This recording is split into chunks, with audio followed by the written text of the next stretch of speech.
Bonjour Françoise, Bonjour Joël. merci d'accepter l'interview que je vais mener maintenant et merci également pour ta présence et intervention lors de Tourner la page les 3 et 4 février prochains.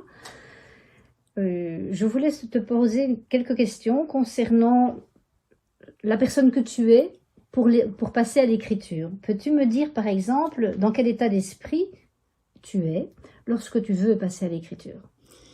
Mais je suis très décidée parce que quand je me mets à l'écriture, quand je m'installe et que mon bloc de feuillet est ouvert, eh bien voilà, je sais que je vais écrire et ça ne me pose pas de problème d'aspiration ou quoi que ce soit, j'y vais quoi. Et le fait d'être bien décidé sur le sujet fait que je n'ai pas de crainte ni de... Bon, voilà, je sais, je vais y aller, je commence.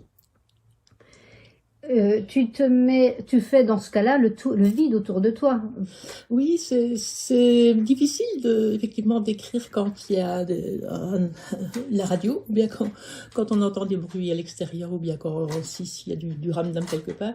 Donc, j'ai besoin évidemment de silence, mais bon, c'est pas pour ça que je vais empêcher les autres de circuler autour de moi, parce que voilà, quand je vis dans une maison, il y a d'autres personnes qui habitent, et voilà. Mais la qualité de silence est importante parce que je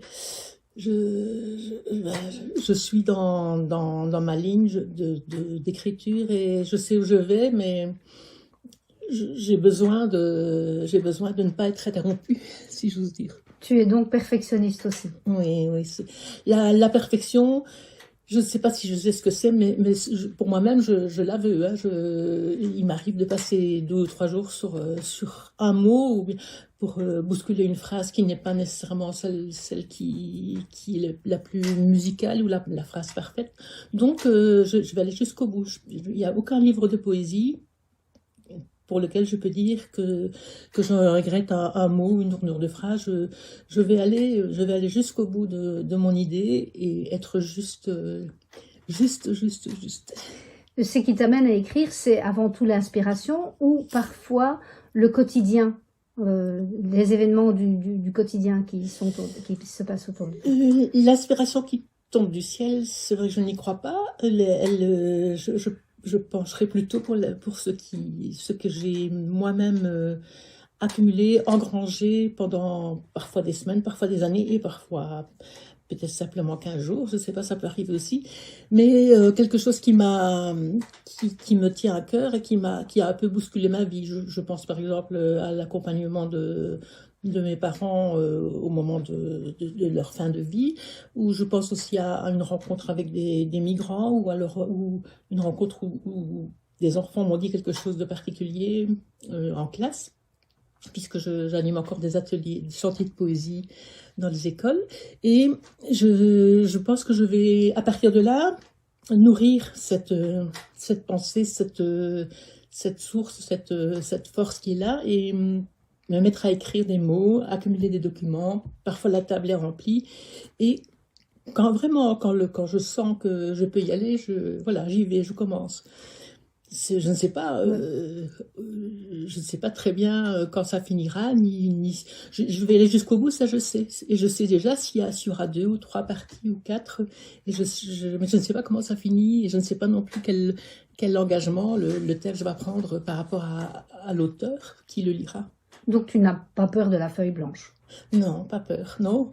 Non, non, parce que la feuille blanche, bon, elle est blanche, s'il est blanche, elle est blanche, mais le jour où je m'approche d'elle, c'est vraiment parce que je sais que je vais commencer. Donc en fait, quand tu commences, tu as déjà probablement quelques notes, des idées, mais aussi des documents Ah oui, oui, oui. et les dictionnaires, semble-t-il. Oui, tout ça, tout est autour de moi.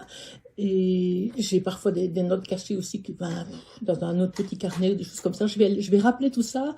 Mais quand je commence, c'est parce que là, le début me vient, même si je ne sais pas encore quelles seront les phrases ou les poèmes qui suivront, mais voilà, je trace. Merci. Est-ce que tu es plutôt crayon ou stylo bille? un stylo bille.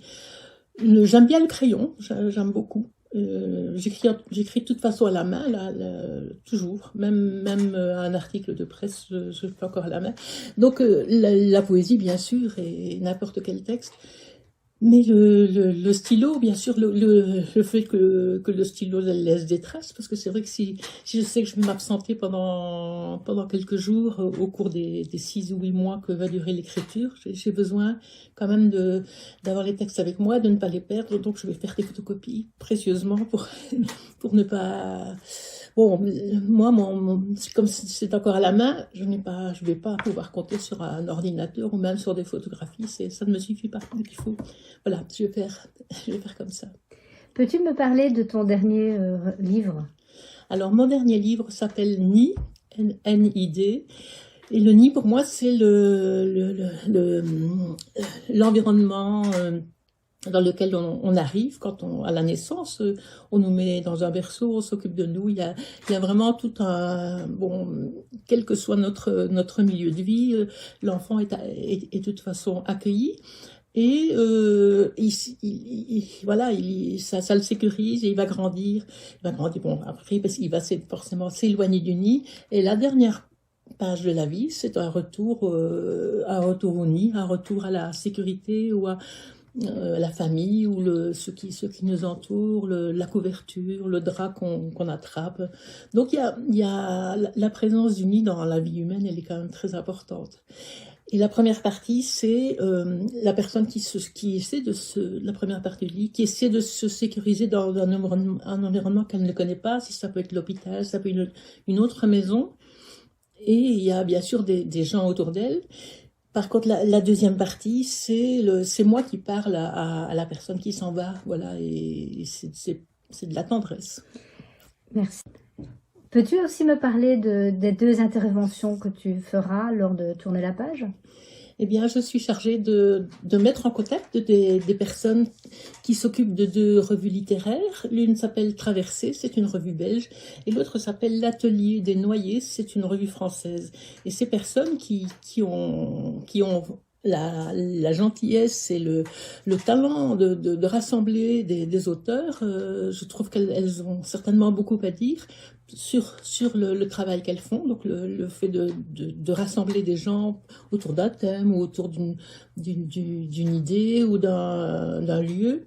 Et je trouve que c'est important qu'elles puissent s'expliquer et qu'elles puissent aussi présenter les auteurs qu'elles ont édités, qu'elles ont publiés.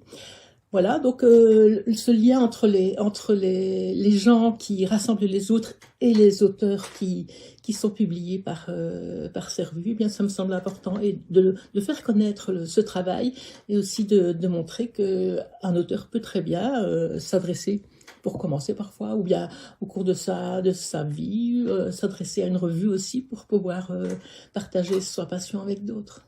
Bien François, ce sera un plaisir de t'accueillir donc à Tourner la page et de voir ces 2 interventions et de lire ton livre aussi. Un grand merci. Merci Joël, merci.